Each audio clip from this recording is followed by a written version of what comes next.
that's what I want to do today. Instead of asking first how you grew up, is to ask why it's not that punchy. Why are you passionate about IFS?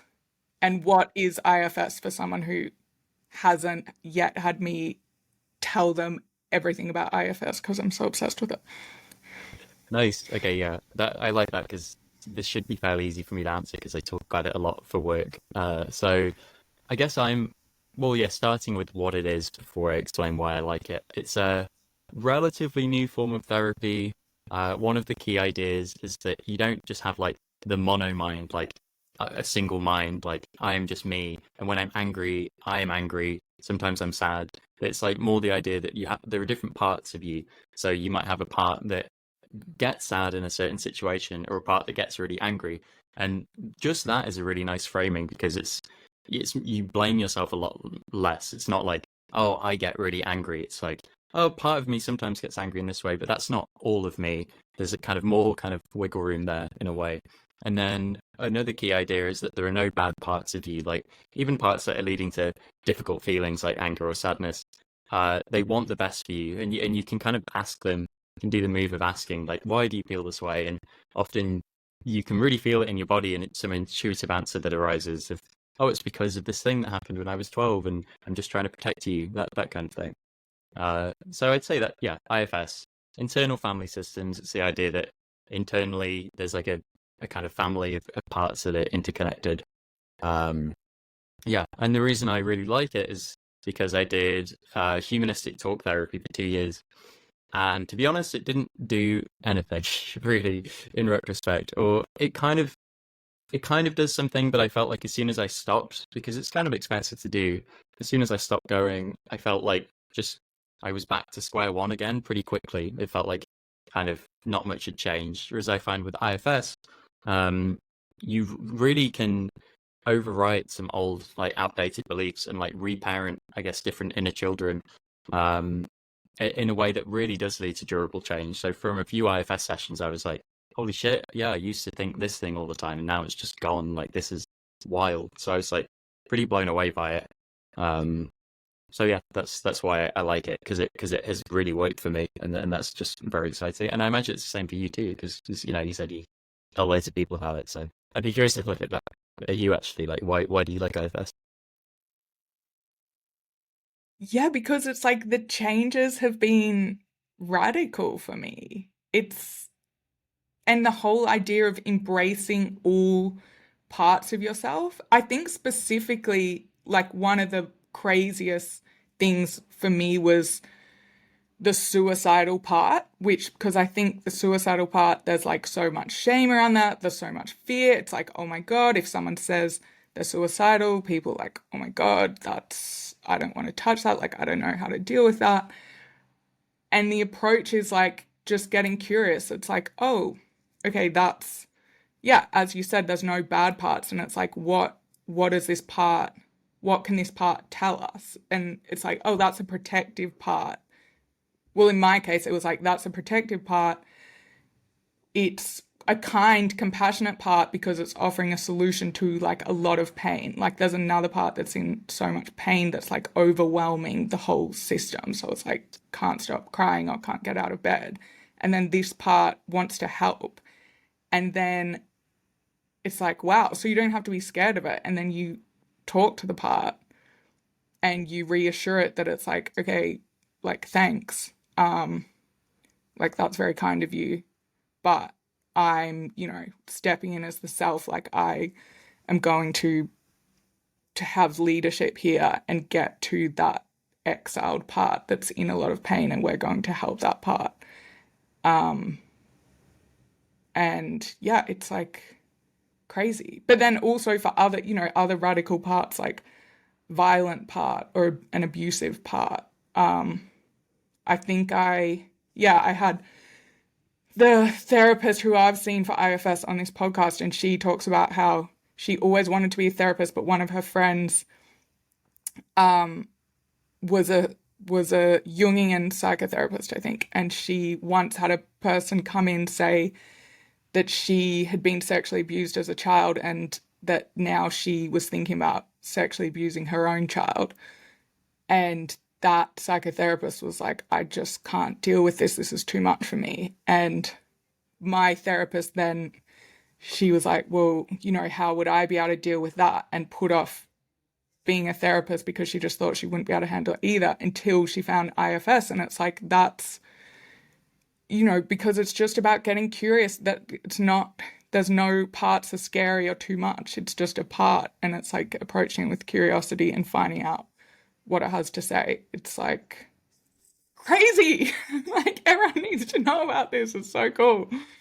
It's wild. It's like yeah, I think that reframe of everything is every feeling or part has a good intention or is trying, even if it's in a very strange way, is really powerful. And I feel like I had something like useful to say on that, and I've kind of lost it.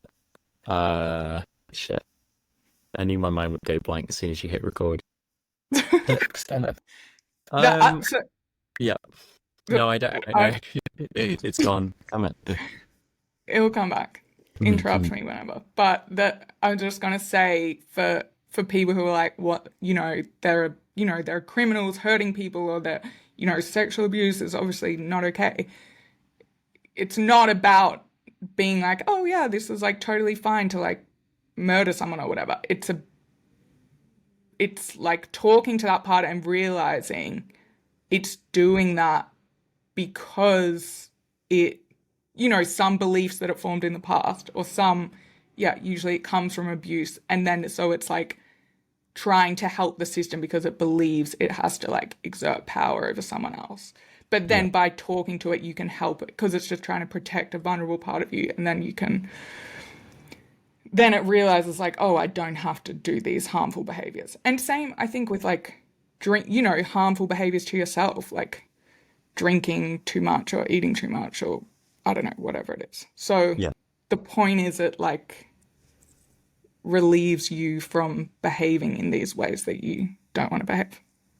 Yeah, yeah, and that links back to I remembered what my point was, which is like in the Twitter community I'm a part of that I'm kind of obsessed with. One of the key like ideas or memes is to feel your feelings. It's like one of the core things. It feels like that relates a lot because you could have a part that you feel ashamed to have or like a behavior that you're not happy with or something, and it's completely natural to want to find that really hard to look at. Like you just have a cringe response or like an aversion response. But the answer in the IFS lens is always just to like slow down and spend time with that feeling or that part and kind of like from a place of curiosity and care, like ask what it wants and discover the hurt or the reasons and the reasoning.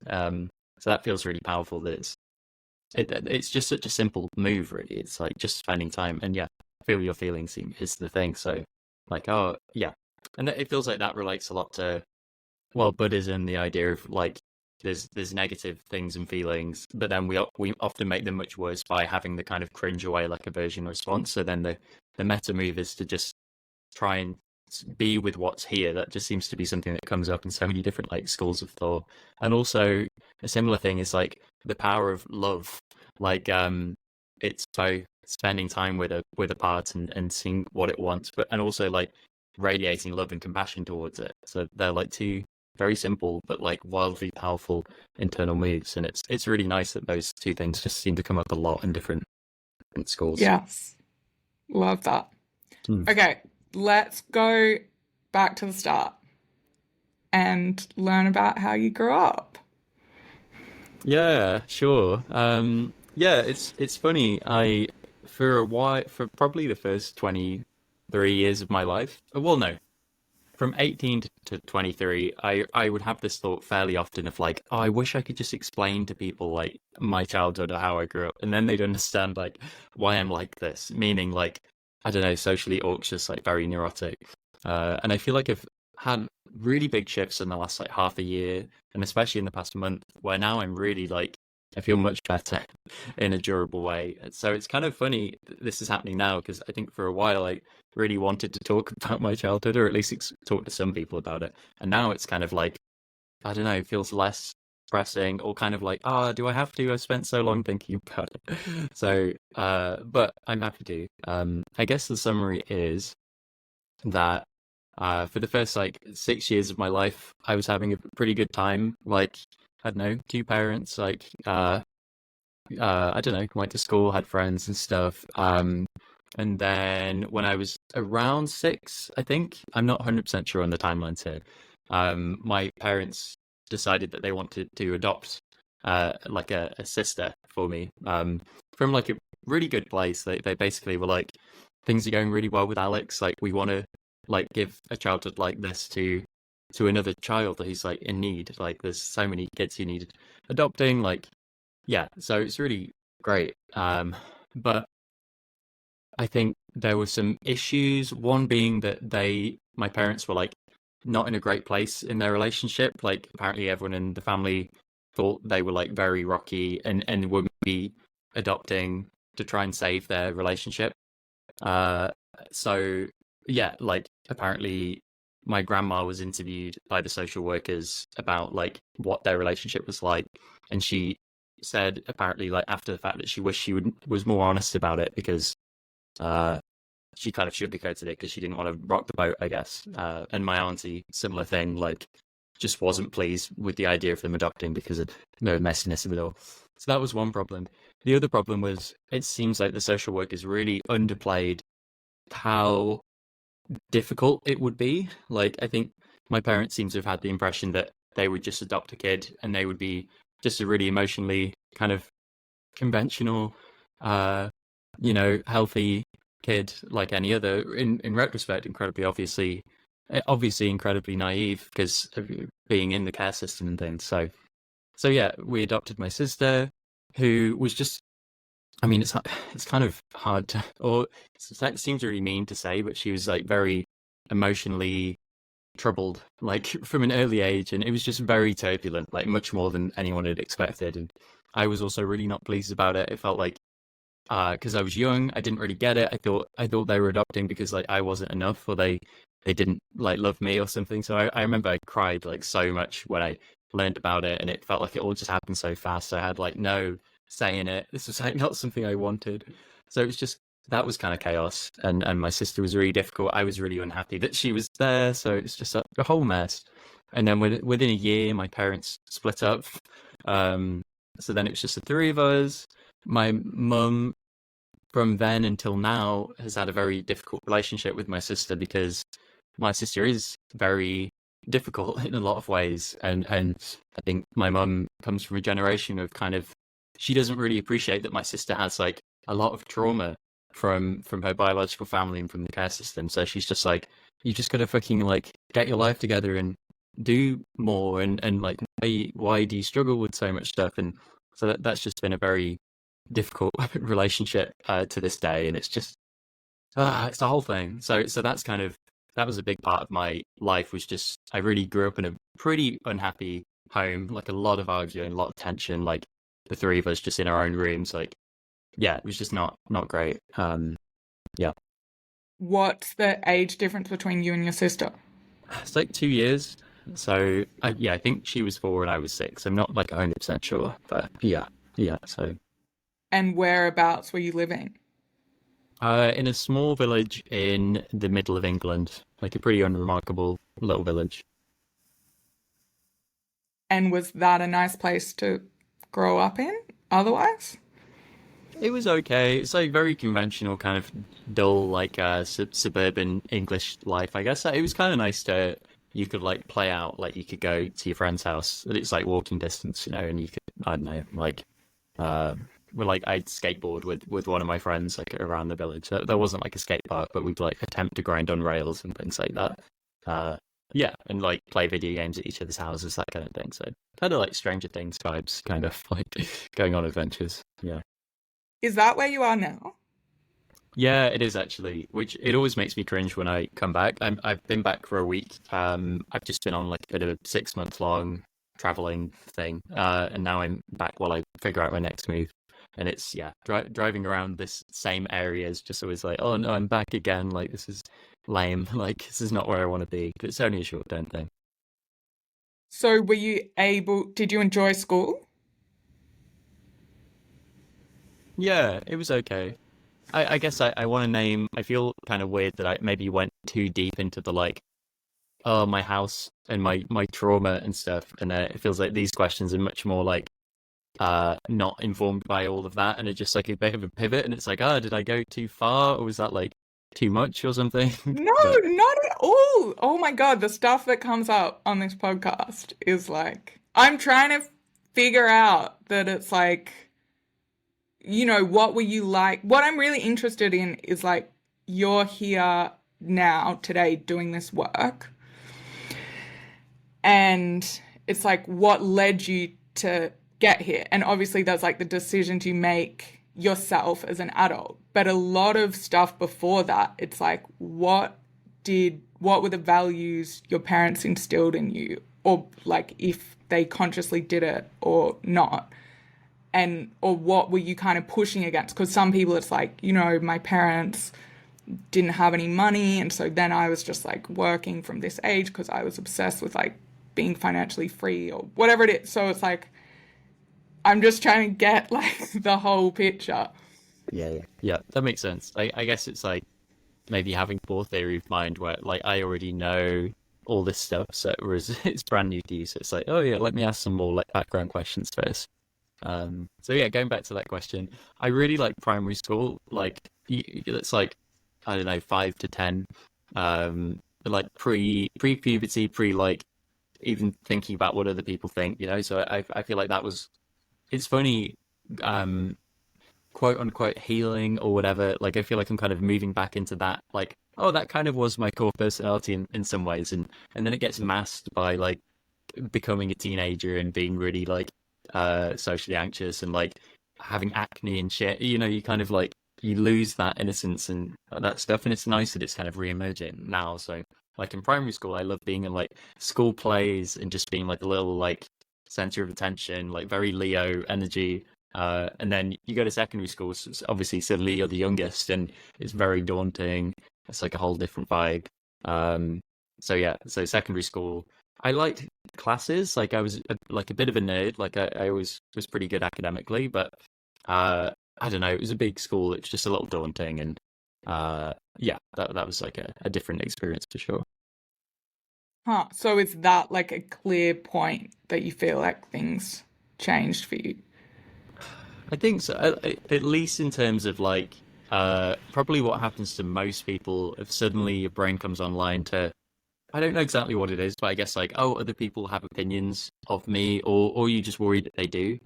It's interesting to think like I could happily be in a play as an 8 year old, and then they made us do drama as like a compulsory once a week thing in secondary school, and it was one of the worst experiences of my life for like no discernible reason, but like having to act in front of peers was absolutely terrifying. It's like so yeah, just like shaking, just like dreading it all week. Like it's a mystery. So what flipped in my brain, but yeah, it suddenly became just the worst thing. Huh. And was this a co-ed school? Yes, yeah, conventional. Like I always get them confused with public and private, but like a non-private, just very normal, like run-of-the-mill English school. What's that like? I have no idea. It's what is it like? It's I guess like just average across the board. I'd say like it felt like uh I don't know. You'd have like weekly sports, various lessons, like just like it wasn't full of people who were like it was pretty easy to be one of the most gifted kids in the class, I guess. It was like there were different sets and but it just felt like the standards weren't particularly high.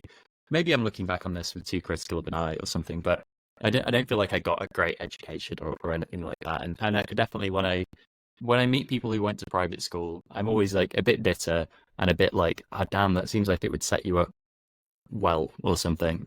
In a way that this school was just like very like nah and not great.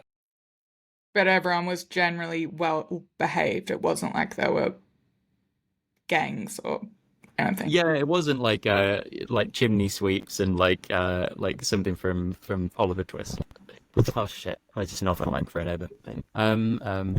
I don't know. You'd be split up into sets depending on your grade. So I think if you were like not great at science, then you'd be with all the other kids who were like also not great, and it would be like a much more unruly class. Like it'd be just chaos. Like whereas like I was kind of a nerd, so I was like with the rest of the nerds. So it's like, pretty chill.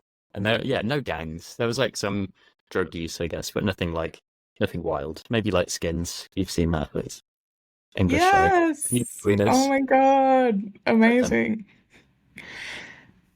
Huh. Okay. And so do you remember what it was you wanted for your life during those teenage years, or were you more just kind of trying to survive based on what was going on at home?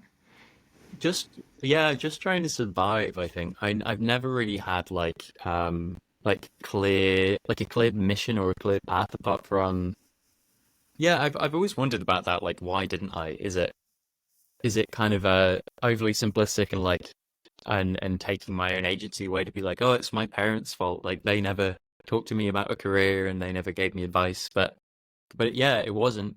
I've never had any conversations like that with either of my parents. That does seem like it would be a common source for that kind of thing. And I think also just the region of England and the school, like it also feels a little spicy to name, but it feels like no one was.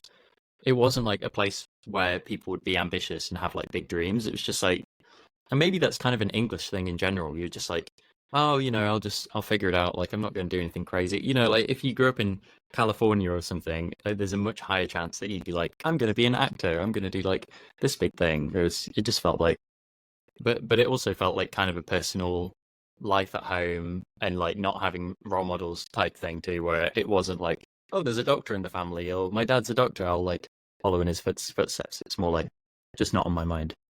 What did your parents do for work?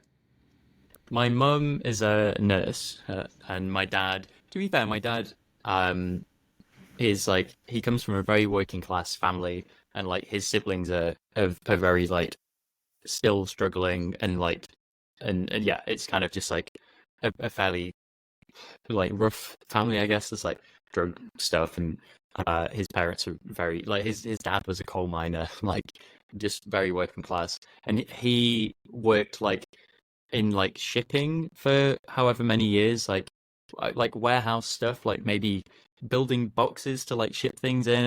I don't quite know, but then he eventually like made his own business doing that. But he like it was his business doing it, so it's pretty like he kind of is like I was going to say rags to riches, but something like that. Of like he really just worked very hard, so that's pretty cool. But it was like not something I didn't want to go down that path. It's like I don't want to be working in this kind of random ass business.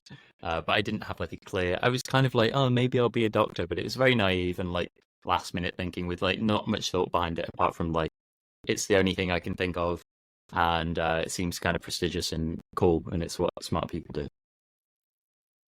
And did you stay close with your dad after your parents split up? Not really. He's like a pretty difficult man to this day. Like he like we go as kids, we go to his every weekend.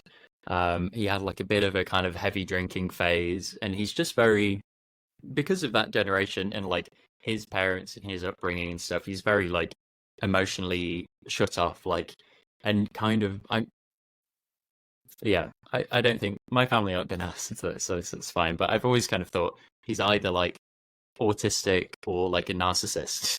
He's one of the two, or just like incredibly low social skills or something. But yeah, he's like a difficult guy.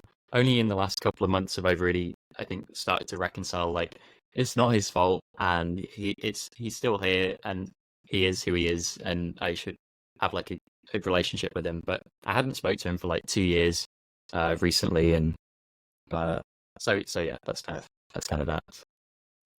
Huh. Yeah, I guess it's interesting to, I don't know, I'm listening to Richard Schwartz's book about relationship. I don't know why I'm listening to it. It's about relationships, and I'm not in a relationship at the moment. But it kind of you can apply it to so it's about parts, but you and intimate relationships. But I was thinking you can apply it to other relationships, and obviously families, like if you want to be triggered or however that thing goes, if you think you're enlightened, go and spend time Mm, with your family, because it's like you naturally just trigger those parts of yourself. And then it's like, obviously, it's like so much work and it's not necessarily the right time. And some people are genuinely abusive and like shouldn't necessarily be in whoever's life or whatever. But but it's like trying to practice, like I have to do this tomorrow with a family member who can get quite triggered by me. And I'm trying to be like, okay, notice that that's their parts and like try and stay in self. But I don't know if there's anything in that where if you can view it like that or see that it's like some things are like parts and then everyone has the self and it's like trying to find the self in someone else. I mean, obviously it's like so hard when it's family and there's so much there's layers and layers of stuff and pain and everything. yeah.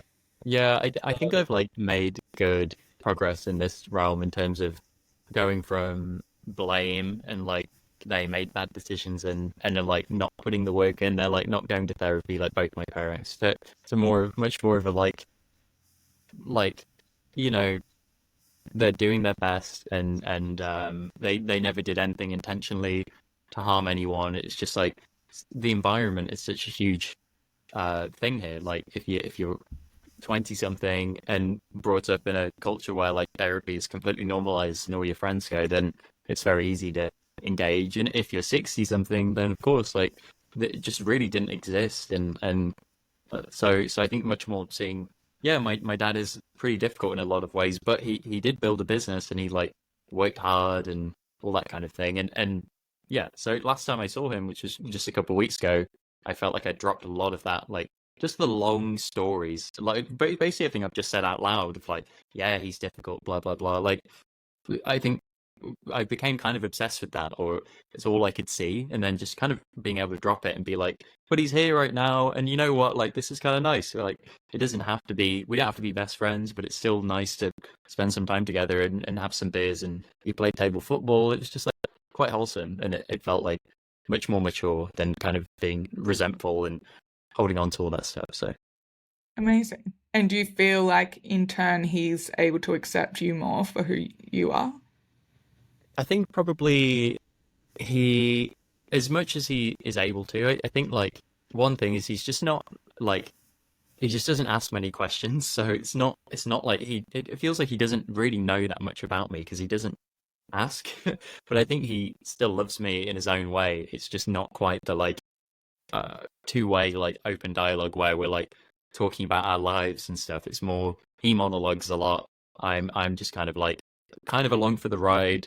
Sometimes I'll talk for a bit, but it's just like it just doesn't feel like the best kind of the ideal relationship, but it's kind of what I'd say he has capacity for, and maybe it'll change over time with more time spent together. And I would like I've stood up for myself once on a phone call, like after a pub trip where he had monologued pretty much all night. I like rang him and was like you always do that. I feel like you never ask me about me, and you're just always talking about yourself. And so it feels like it didn't really create big changes, but maybe that's part of growing up is setting boundaries and just communicating more what you want and why you're disappointed or trying to improve the relationship rather than just holding on to things and not being agentic, I guess. So it's a journey, but I think it's going okay. Have you read Nonviolent Communication? Hmm.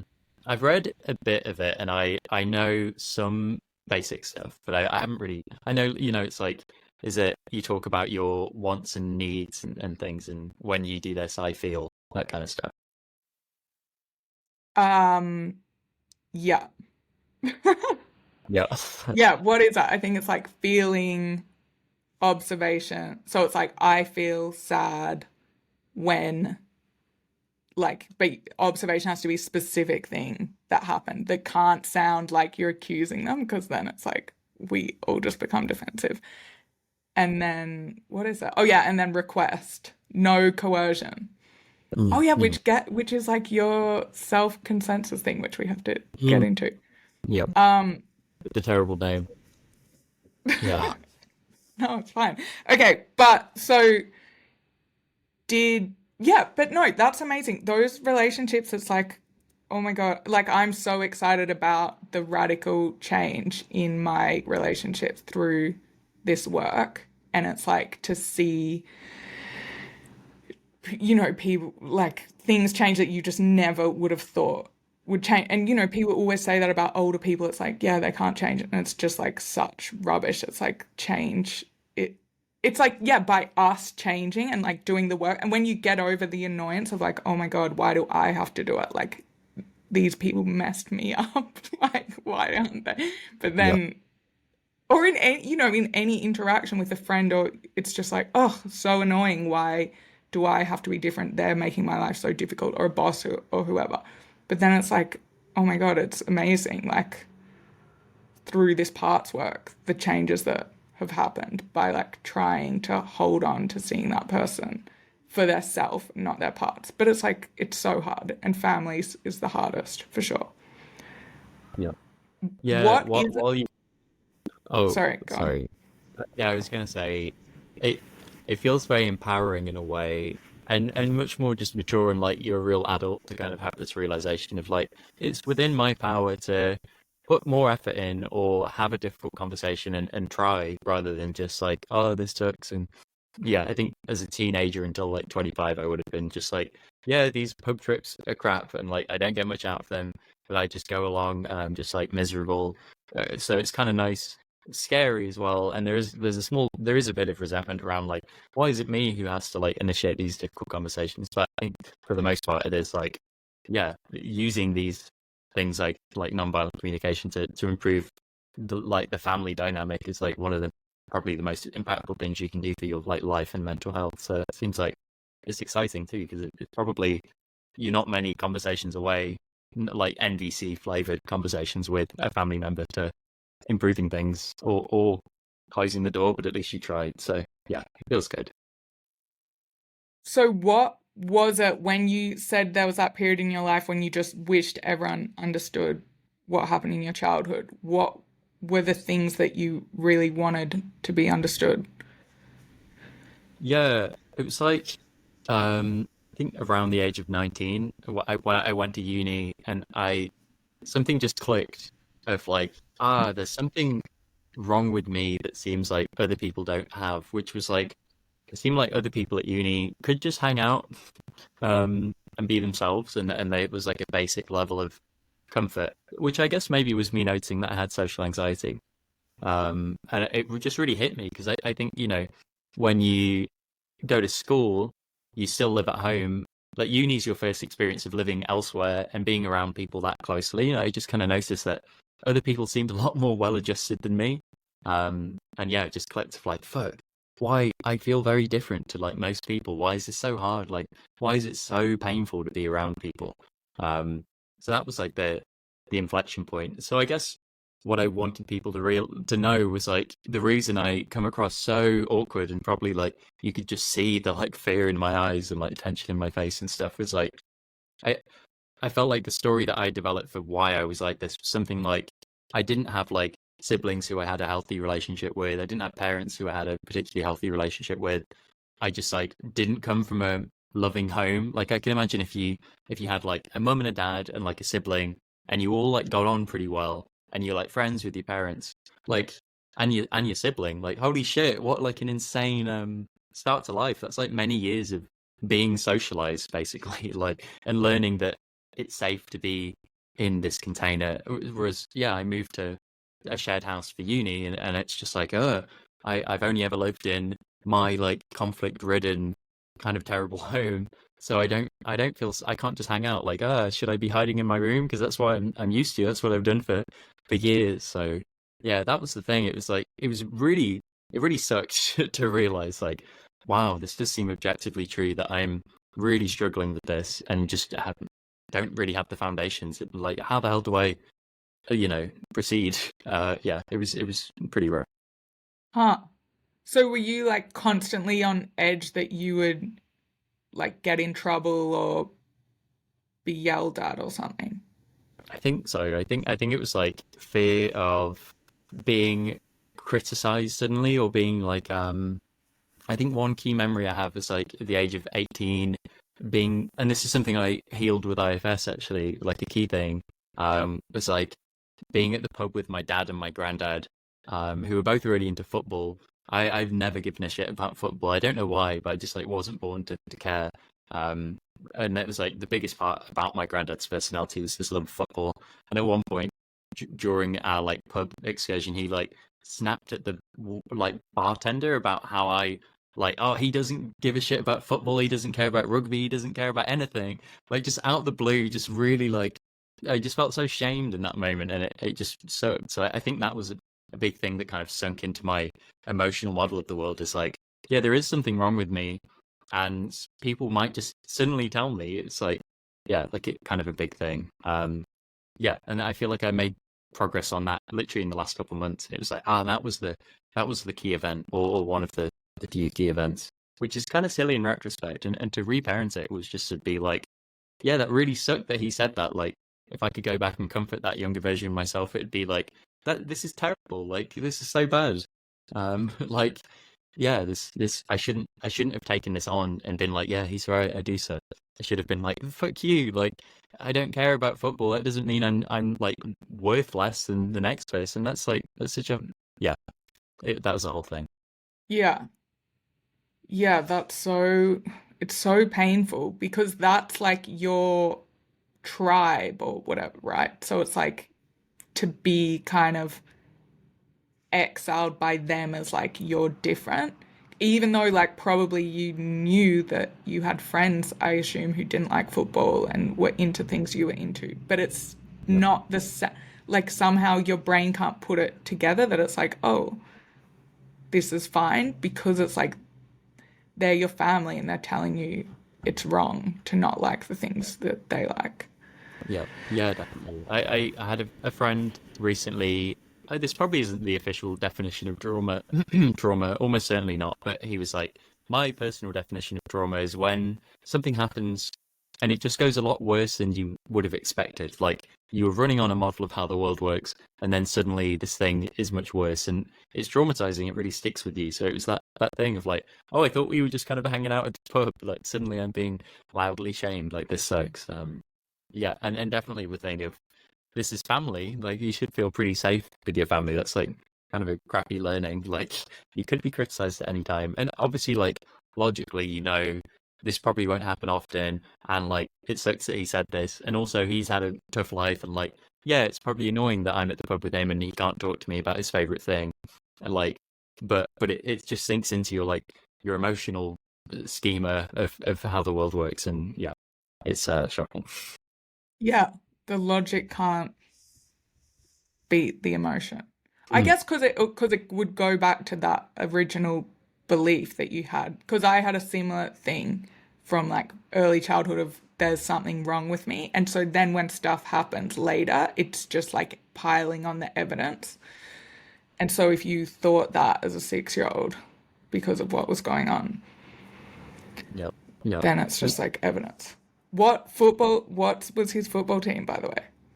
I don't even know, to be honest. That's how much I give the shit. I mean, it definitely would have been Burton Albion because Burton's like the town, but I don't know what his Premier League could have been Liverpool, but I mean, who knows? They're all the same.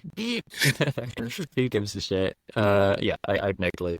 Um, Amazing. oh, yeah, I was gonna say on the thing of like, yeah, the evidence piles up and it's hard to overwrite these things. This is like a core thing behind IFS. It's like the idea of coherence therapy or like memory reconsolidation, which is like the three-step process of overwriting an old belief or like an old kind of emotional learning is first of all to like really activate into that original learning, like to really feel into how that felt at that time.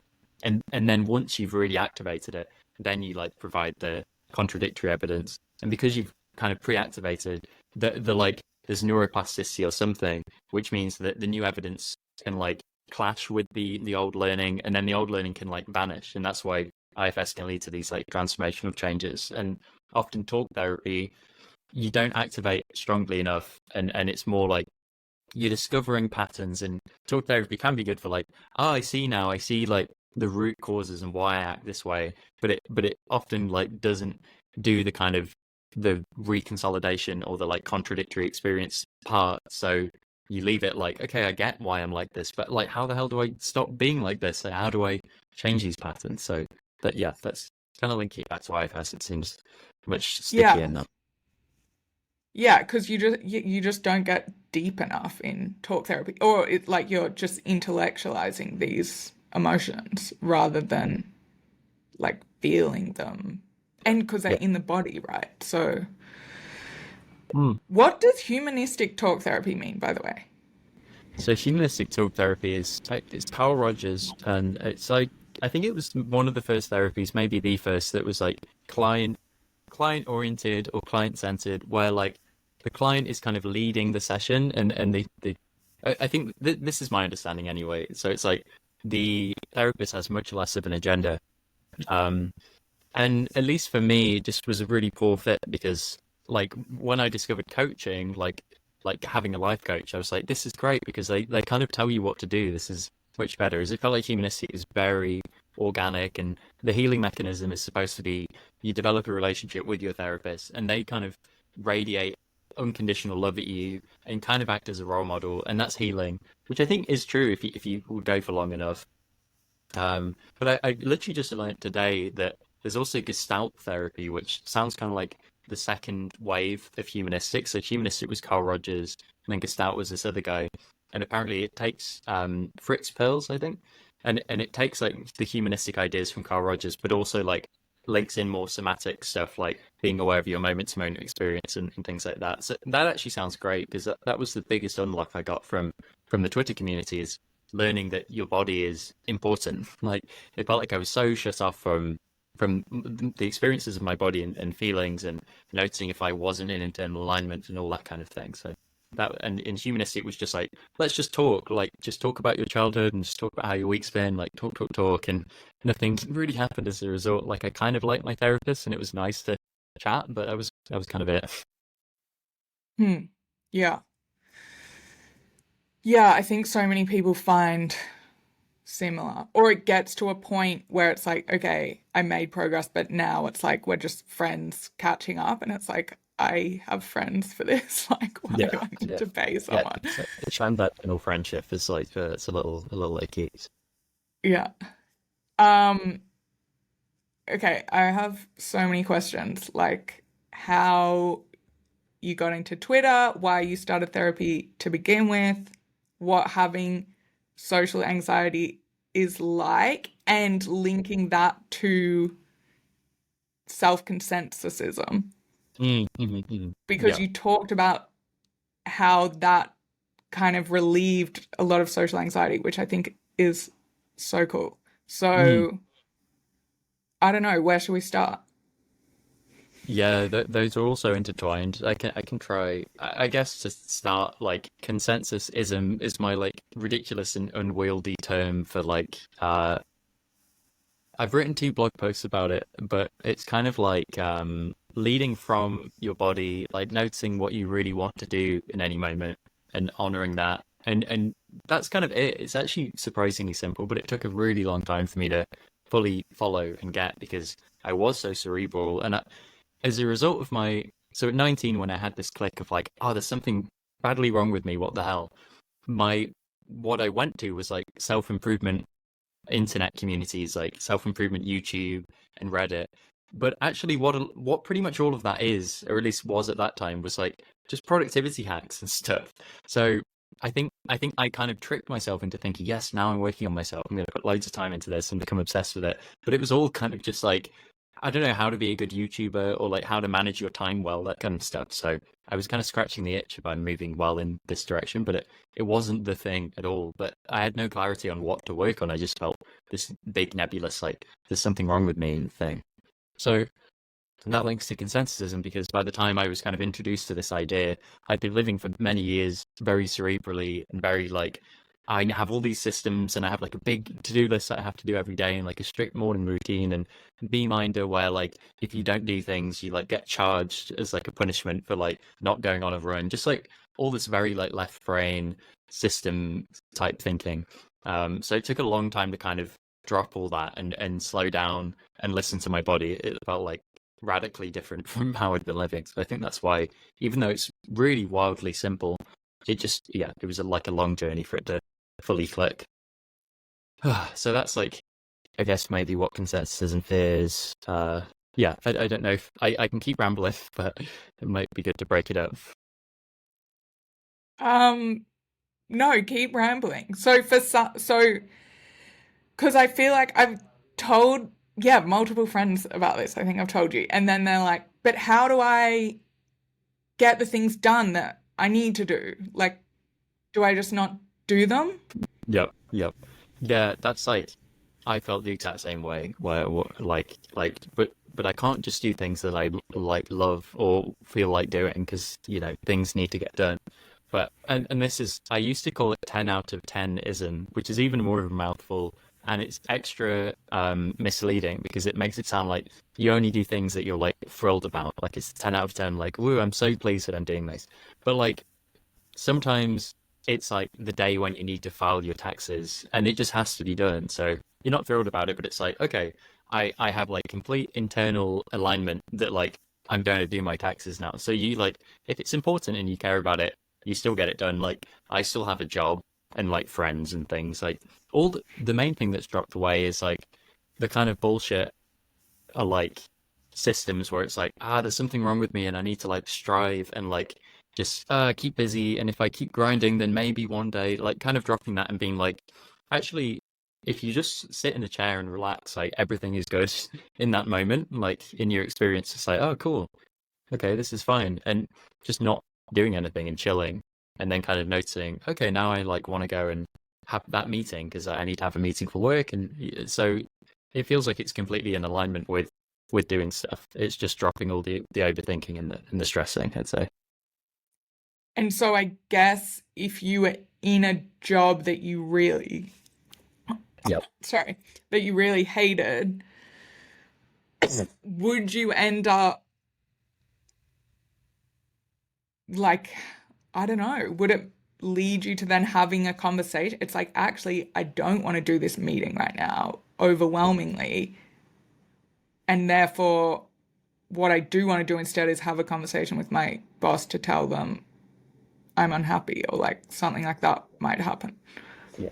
Yeah. Yeah, I'd say so. I think it's like if you kind of go for the thing that feels better or like more reasonable or something. This still isn't super clear to me, but I think if you really didn't want to go to a meeting and you like notice the strong feeling of like not consensus, like no, don't do this, then it's yeah, the kind of the path of least resistance sort of is to not go to that meeting and have a discussion instead. I think that's actually kind of it's not really a downside because it is good in the long run, but the more you kind of like live listening to your consensus and your like internal alignment, you kind of notice things that you do need to drop. And sometimes it's easy. It's like, oh yeah, I like make myself do this morning routine and it's very like self-punishing to make myself do it. I'd rather just have like a chill and but sometimes it's like, yeah, this job just has nothing for me. This isn't and it's not like aligned with my interests or like a relationship.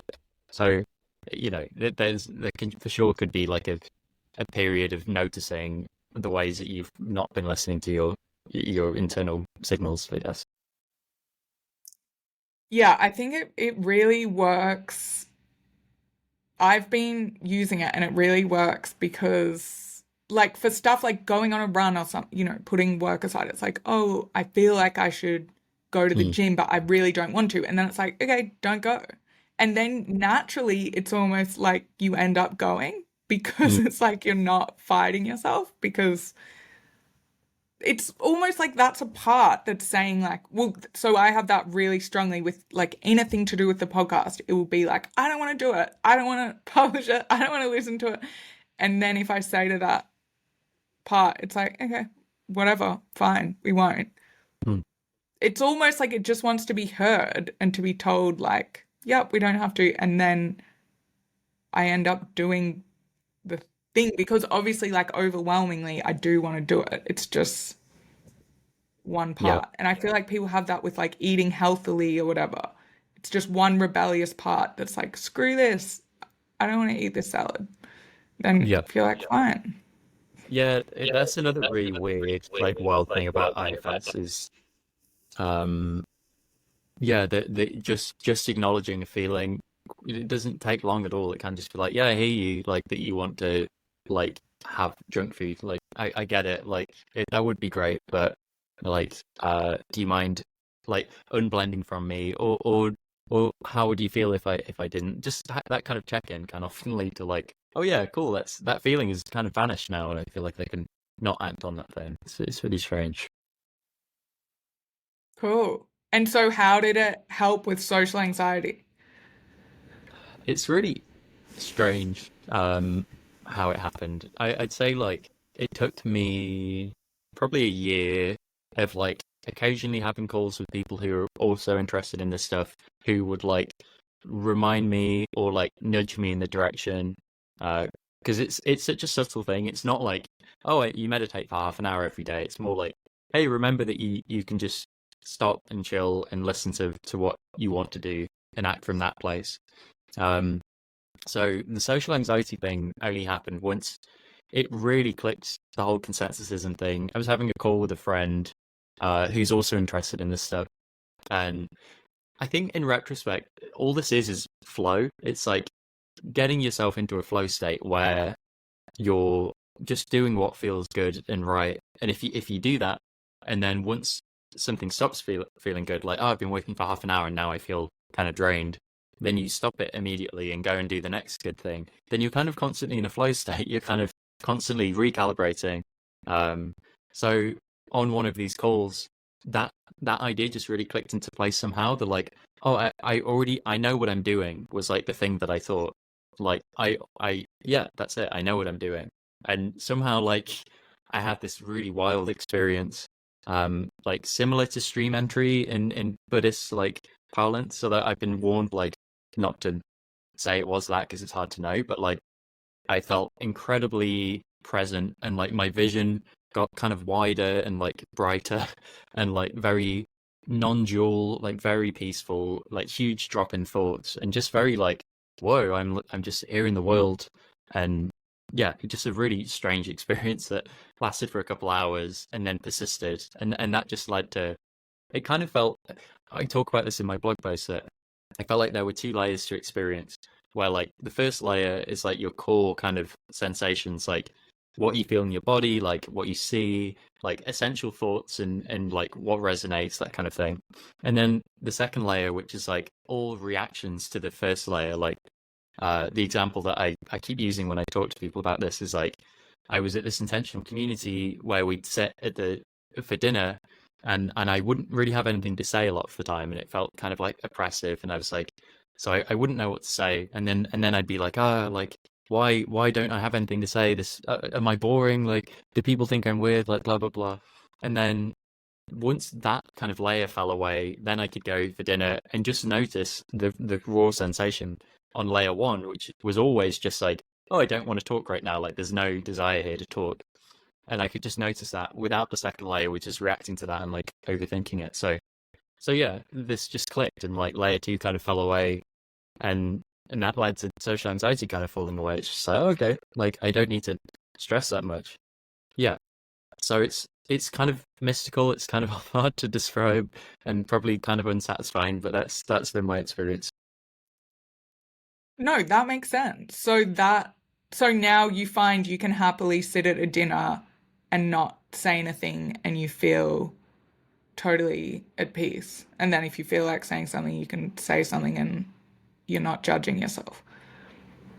It's been deeply wild. Like I've had multiple people, I'm gonna say more than five people in the last couple of weeks say like that I seem wildly different from how I used to. Like you can really see the like huge drop in anxiety in my face, like the amount of eye contact I hold.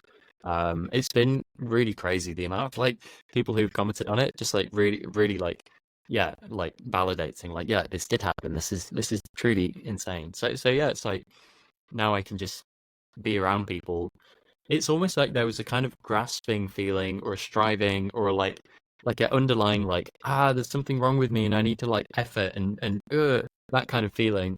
And because I had that experience of dropping all that and having this really profound, like, it's all gone, but I still exist kind of experience, that's just deeply reassuring. And I think some of that kind of layer two has just gone forever. It could be like the feeling of self, maybe like um or the ego. So maybe some of that has gone, but I think also just being in that state where it really went like in an intense way just reassures you like, oh, I don't need to do that. Like yeah, I didn't do that for a time and I continued to exist. So it's just very reassuring. There's a guy I really like on Twitter called Sasha Chapin, and he calls this stuff like deep okayness, just this getting into a place where you realize on a fundamental level, like you are completely fine and okay. Just you can just let go and like everything will be good. So that's kind of probably that's what I tapped into.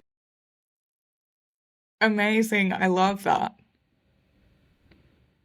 Yeah. Yeah, that's why I love this stuff as well. Sorry, because I feel like I'm just thinking there's this TED talk called like, what if there's nothing wrong with you? Mm. Or like, yeah, what if you're just fine? Because I feel like we're really in this era where it's like, oh, like I have all these, I have ADD and I have this and I have, and then especially with mental health stuff.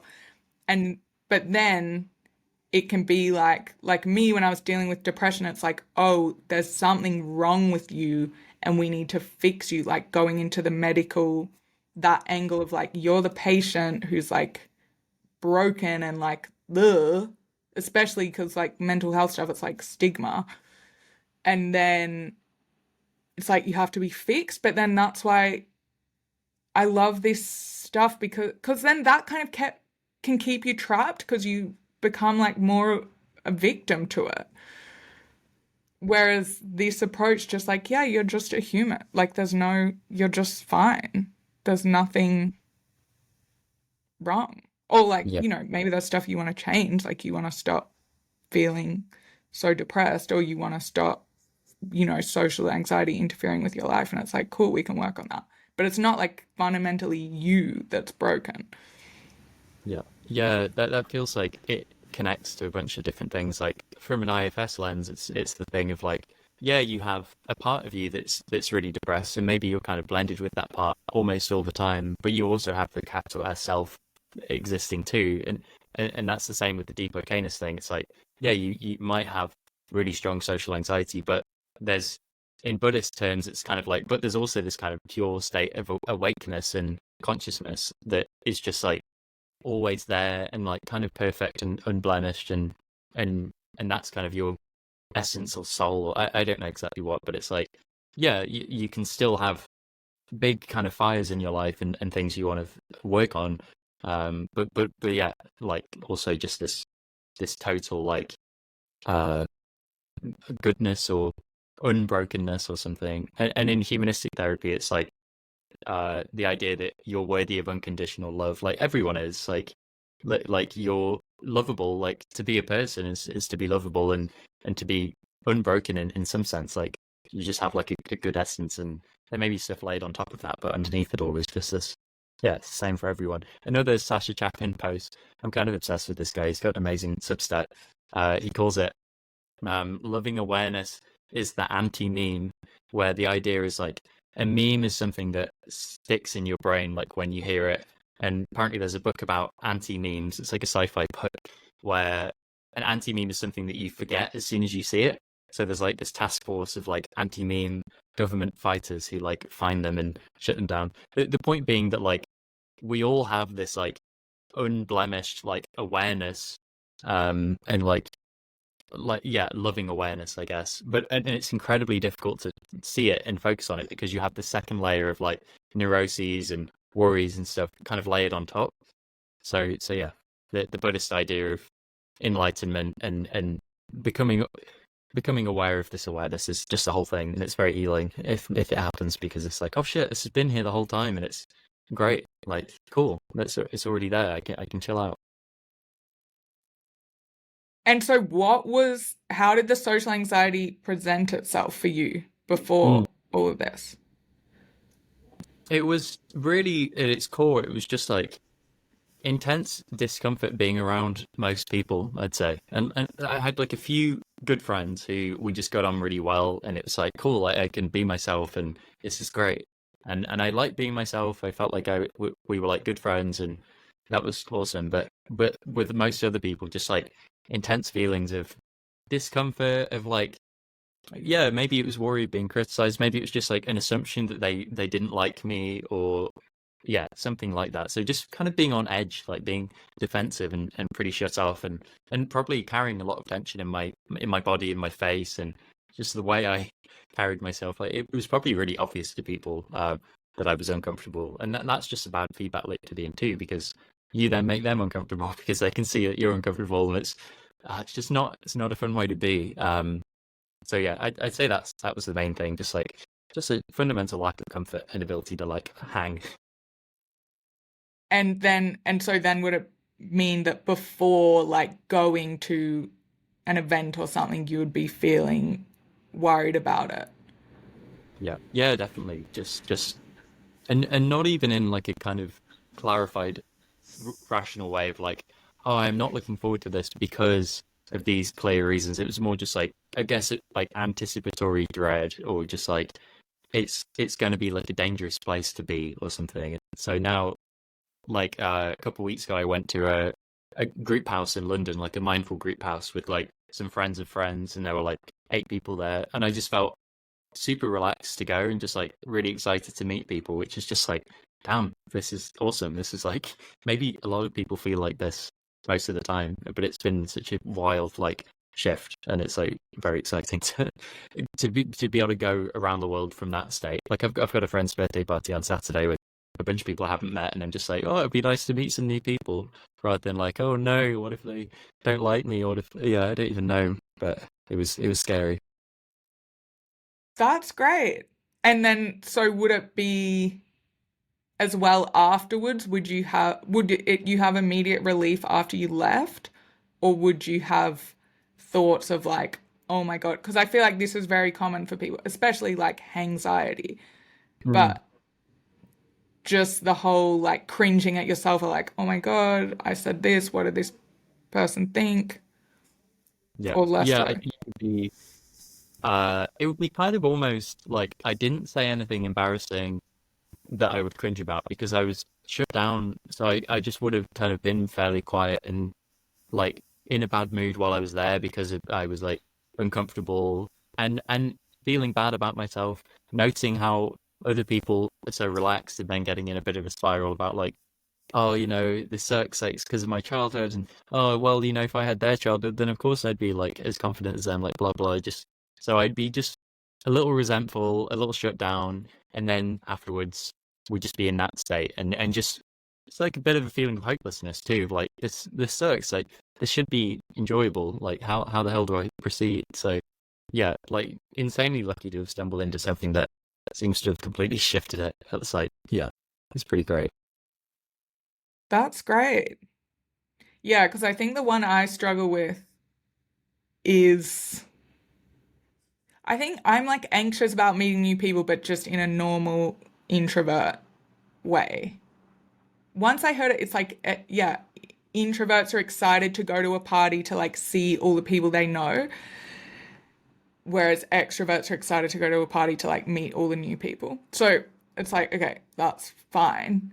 But then the afterwards thing of like, oh my God, was I too this, or like, did this person? Yeah, it's like worrying about what people thought of you, which I feel like is quite common. But then you Mm, can kind of resolve that by just being, I like that rule of thumb that it's like 20% of people won't like you no matter what. 20% of people will love you no matter what. Like even when you're in prison or whatever. I mean, hopefully neither of us are going to prison, but you know what I mean. And then the rest of the people it's kind of like neutral, whatever. So then if you just think of stuff like that, it's like, whatever, yeah. maybe that person hated me, but Yeah, I don't know. Maybe I need to do some work on that still. it's interesting because I feel like you can. It just feels like the intellectual brain and the like the lived experience or the emotional schema, which is like something I think about a lot. Like they're so different because I would often think that like, well, I don't have like I don't dislike people very often, and I don't like think about, oh, I saw at the party that that person said something that was kind of weird and now I'm judging them loads. Like no one is paying attention to you. So I know that intellectually, like no one gives a shit. Like it's fine, but it just would never click in, which I think is the kind of finding these techniques like IFS where you can find like those the key like beliefs or learnings and then overwrite them like does lead to those shifts. So I'm curious there if you have examples of that like using IFS and it's like, oh yeah, I used to have this kind of my model of the world said this thing and then I kind of unlearned it or like updated and but yeah, I'm curious like how you've used IFS, I guess, and what the benefits have been.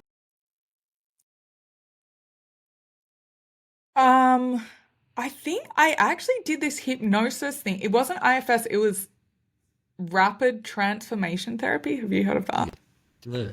It's, I don't know. It's, anyway, but it was so cool. The hypnosis, there was this visualization, and it was like, oh yeah, because I think I had so much fear about putting, yeah, this podcast out and like putting my stuff out there and like yeah, me being wrong or like it's wrong to talk to this type of person or like, oh my God, I'm just offensive by existing or something.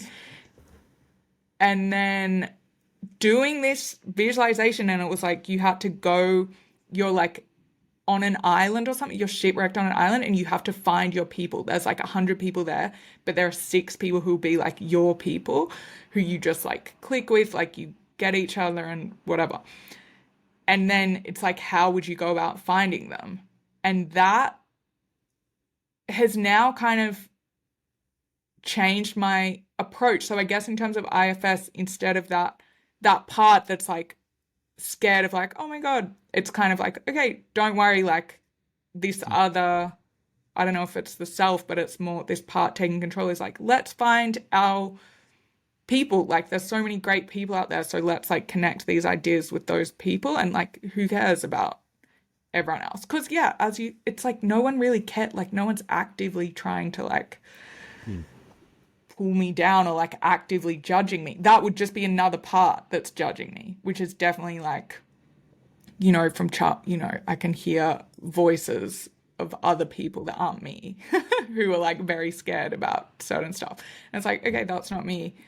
Um, yeah, and then so it's like, even because I've started doing this TikTok thing. Sorry, I'm talking way too much about myself, but anyway, I've started doing this TikTok thing and I'm like making these videos and I find it really awkward and hard.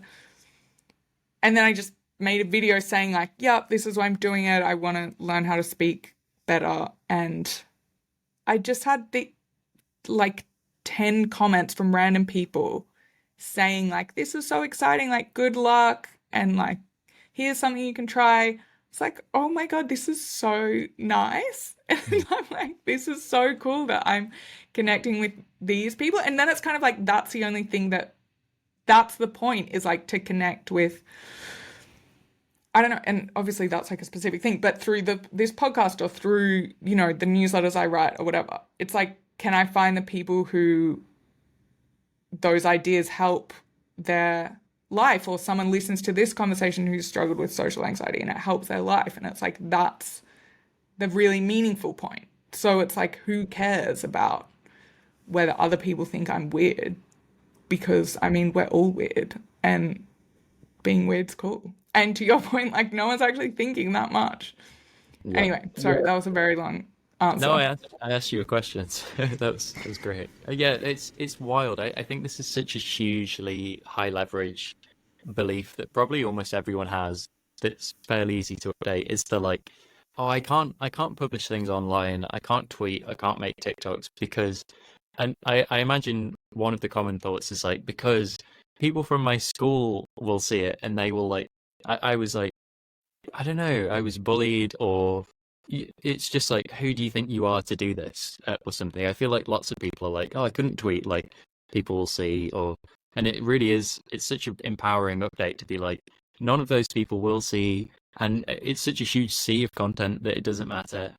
And then the other thing is, I think like we're both on Twitter, and I've had loads of those experiences of it feels like um in Buddhism there's the idea of like right speech and like right I don't even know the others, but like capital R, like the correct way to speak in a moral way.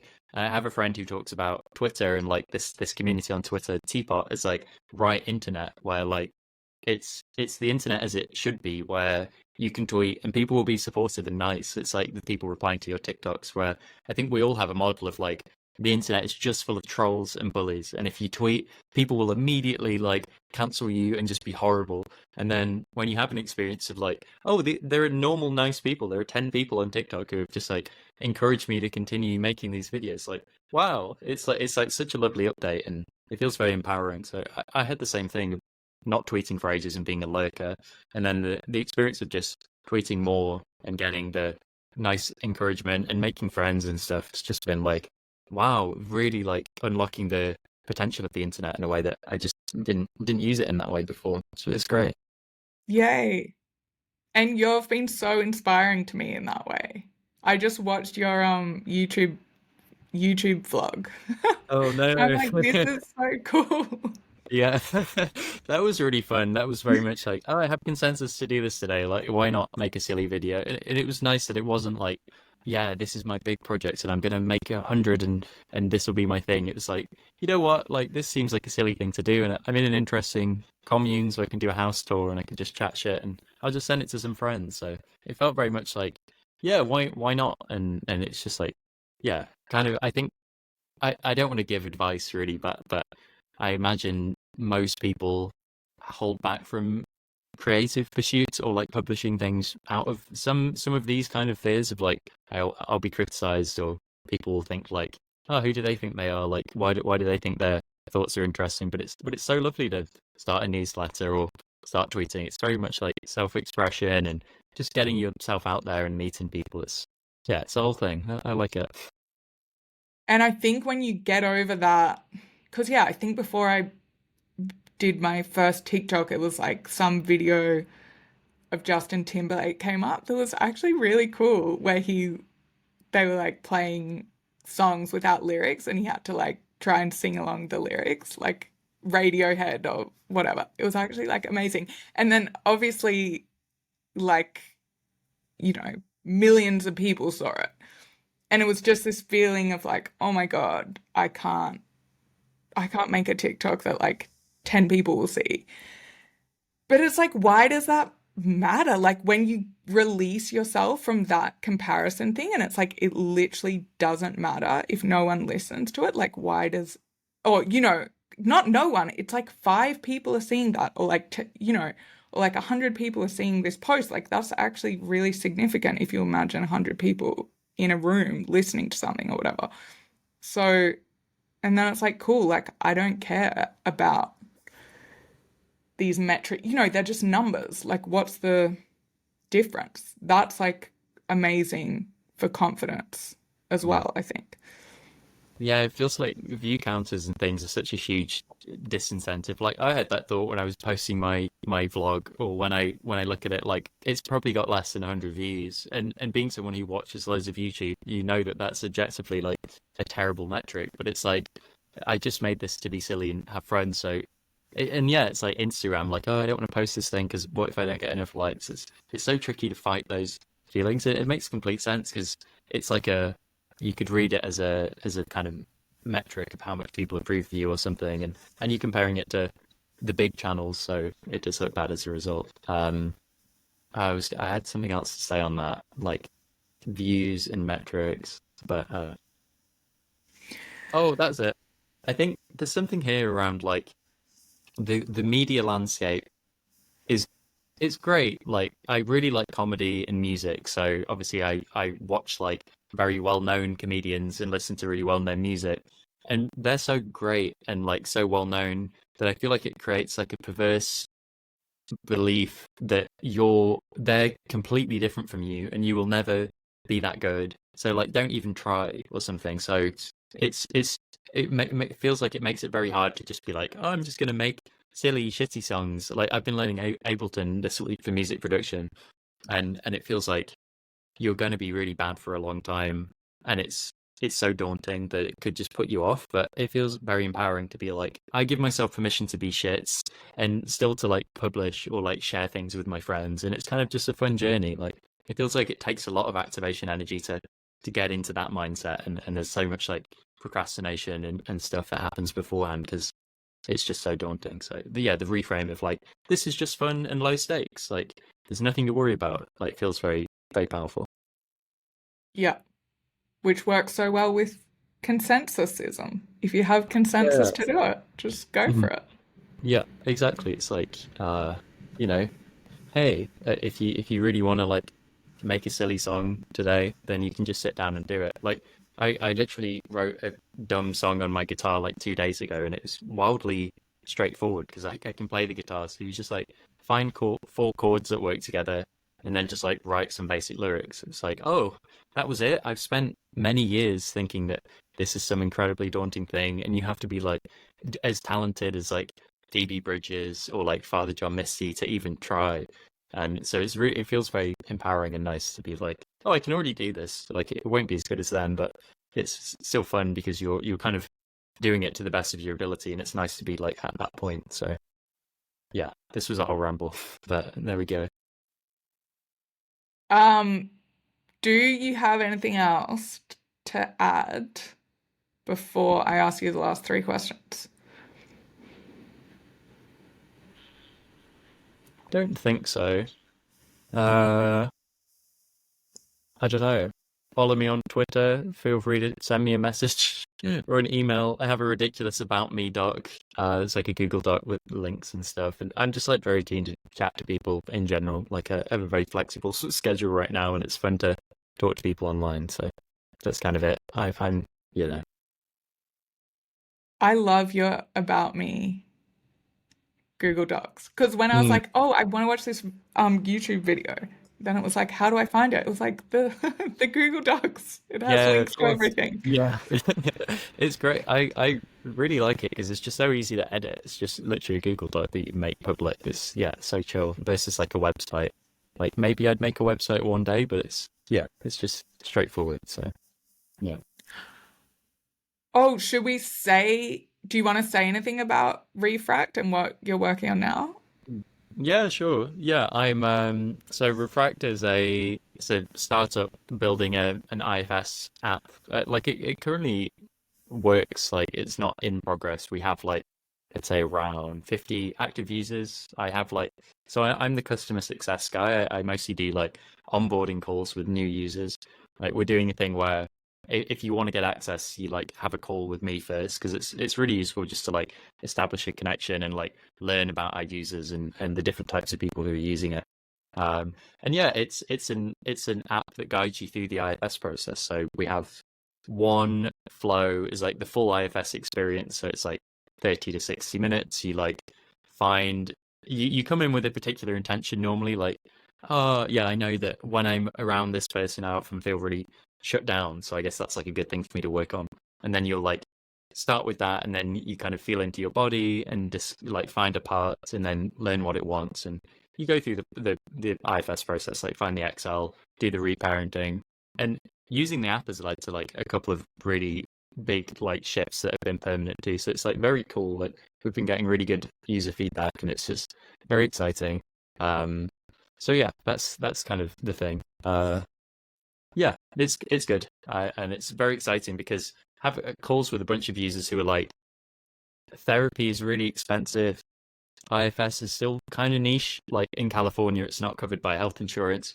Or I have calls with people in India who are like, yeah, IFS and just therapy in general isn't like great here, but to pay an American therapist, like the exchange rate makes it just exorbitant. Uh, and also some people who are like, yeah, I have a weekly IFS therapist, but I want to do more. Like I'm really fired up and I'm like excited. So it's really cool that this is an app where you can just do IFS like on demand. Like as soon as you feel activated, you can jump on it rather than having to like schedule a call with a therapist. And yeah, it's very exciting. It feels like a new paradigm. Like it kind of feels like currently we're in a very scarcity world when it comes to mental health, even though therapy is much more accessible and like normalized. It's still Like my experience was, oh, I have terrible social anxiety and feel awful. I guess I'll pay for a therapist. Okay, there's a seamless. Well, I'll go once a week, go for 2 years, like nothing happens, and it's kind of dreadful. And doesn't work. And I was lucky to be able to afford it. So yeah, whole new movement. Therapist on your laptop, exciting. Yeah, I guess also like you use it, so I'd be curious like if you have a summary or like kind of like why you like it or something. Maybe that's kind of too much like getting some propaganda in right at the end, but I think you like it. Yeah, I do. I also like I feel like this maybe is like this whole other topic that I don't know, but something about how like men and women interact with therapy differently, or some, which I think is maybe something about the parts and the vulnerability of the parts or something. But anyway, so because basically there's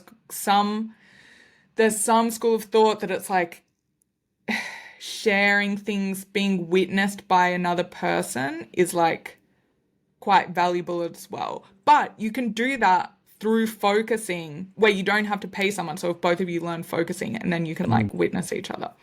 Anyway, so I'm like, I love the tool. Like, I love doing this work with a person yeah. as well. So but then this work is like, but sorry, this is not making sense. But I'm like, I get that some people are like scared of talking to a person, full stop. So that's why I'm like, okay, this tool is like amazing because then you can like get into it. But then I know some people are like, oh, but it's important that people can relate socially as well. So I'm just Mm, saying there are those two aspects. Like obviously robots can't replace humans. Anyway, but in yeah. saying that, so I love exploring this work like with another person, but obviously, yeah, not necessarily practical to do it that often. It costs money, you have to schedule time and whatever. So this tool to be able to go in and explore things, and because it's active, so there's like guided meditations and whatever that sometimes I can do, but this is actually I find it so much more effective because it's like I'm saying stuff like I'm feeling this and then I'm getting an answer back that's then guiding me on this path. So you're not going to stay in a loop of like rumination.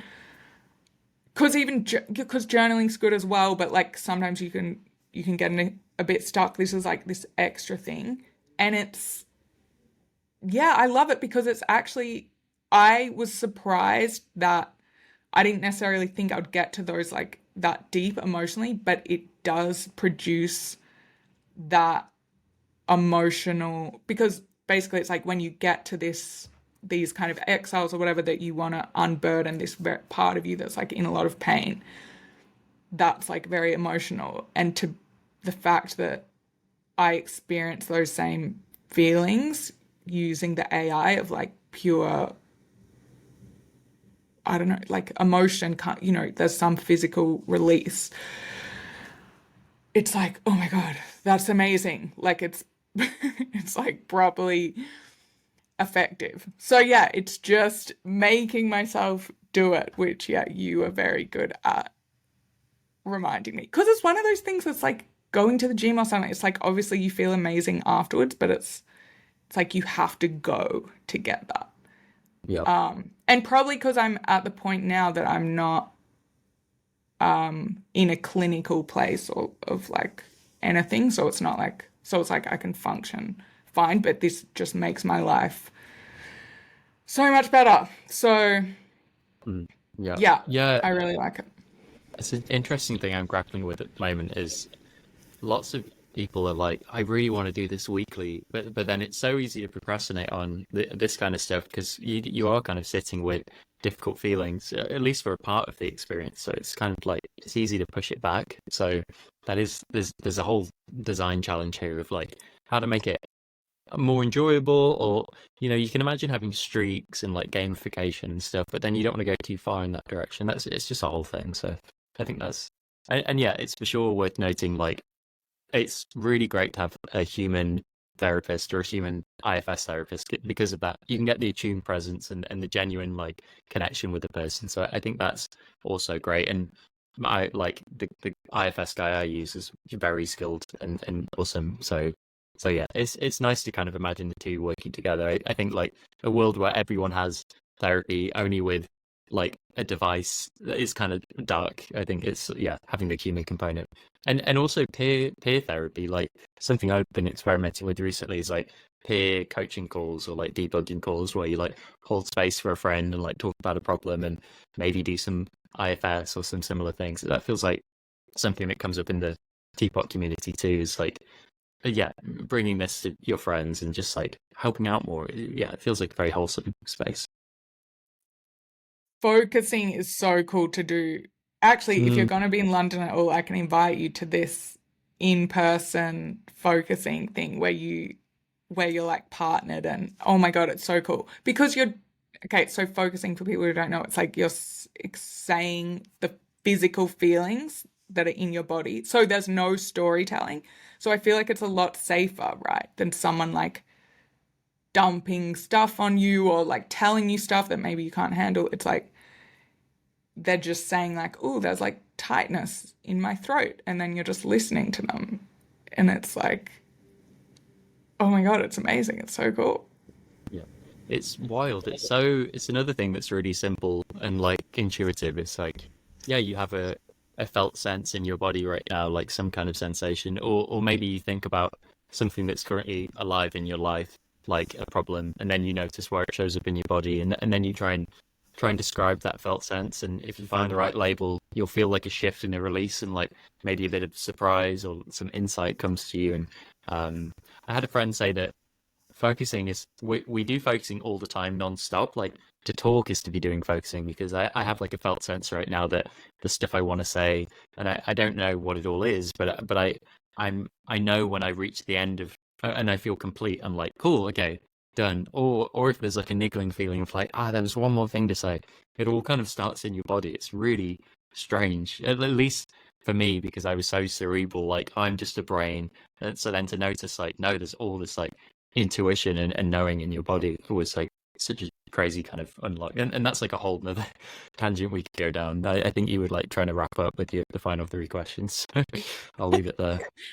Wait, so what is your Twitter, or how do people get in contact with you Mm. if they're Oh, interested cool. in Yeah, reframe on or anything else? Twitter, my handle is Alex is learning. And I think this should still work. If you go to Alex Large, Large dot me, that should redirect to my About Me doc.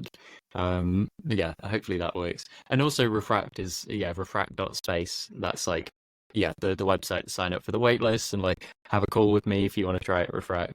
So yeah, I'm like chronically online, very available. So like, feel free to DM me, or I may even have my WhatsApp in my About Me doc. I think I might have removed that because I was getting spam calls. It's like not a great idea in retrospect, but yeah, would love to chat. Amazing. Okay, last three questions.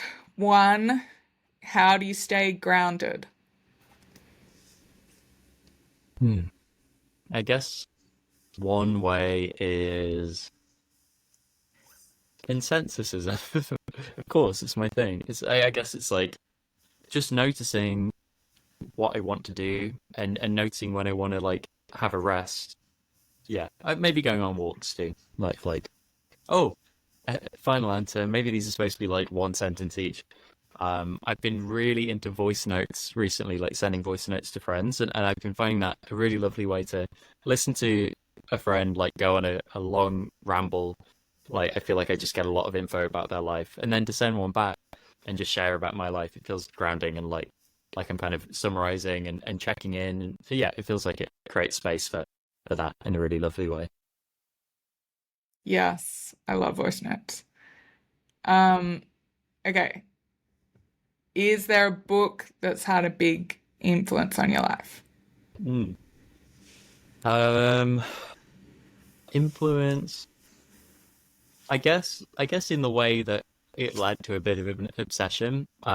The uh, Oblivion by David Foster Wallace is like a collection of short stories that just blew me away, and then I became like really David Foster Wallace obsessed. It's kind of a cliche that like like guys will become obsessed with David Foster Wallace and like people roll their eyes, but I think he's just such an incredible writer. I love his stuff. So I read Infinite Jest, which is this really long book, like 3 times, and just like listened to so many of his interviews and just found him to be like fascinating. So it's not like it led to some big shift in my world or whatever, but it just like infused my life with a lot of meaning. And I just found it very enjoyable. I was going to do like shorter answers, but then I got the opportunity to talk about David Foster Wallace. Long answers are fine. Yeah, Just no, consensus on how long you want to do answers for. yeah. Okay, last question. What 3 words describe the best version of Alex? Hmm, nice. I think funny, silly, and like other oriented has a like a hyphen in it, but other oriented like yeah, pointing outwards and like I like supporting people or like being helpful. Just kind of yeah. I could ramble about that, but that's my 3 word answer. Amazing. I love that.